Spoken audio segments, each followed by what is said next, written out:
Hi everyone. In today's video, you are going to learn how to set the correct Outlook SMTP settings to send the emails in 2026.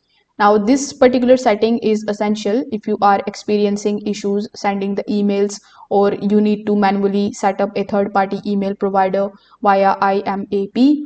So let's go through how you can do it step by step. First of all, you need to open the Outlook application on your computer. Over here, look at the top right hand corner of the screen. Here you will find this gear icon, so you just have to click on it. Now in the settings, you just have to make sure that you are in the accounts tab.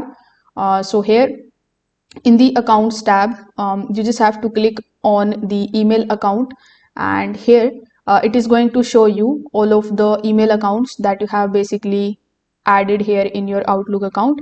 There can be multiple accounts, but most probably it is going to show you that particular email address of yours on which you have your Microsoft account. So here click on the manage option right next to the email. If you are adding a new account, you would select the advanced setup during the sign in process instead.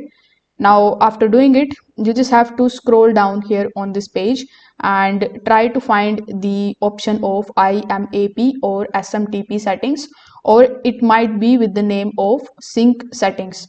You can also just use the search bar here in the right hand section in order to look for this particular setting.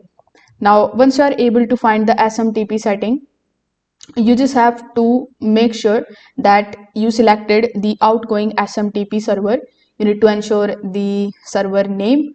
After that, in the port and the encryption method, you just have to make sure that the options match exactly what your email provider requires. Once you have entered the correct details, simply hit the save button to apply the changes. So if this video helped you out, make sure that you like this video and subscribe to the channel. Thanks for watching.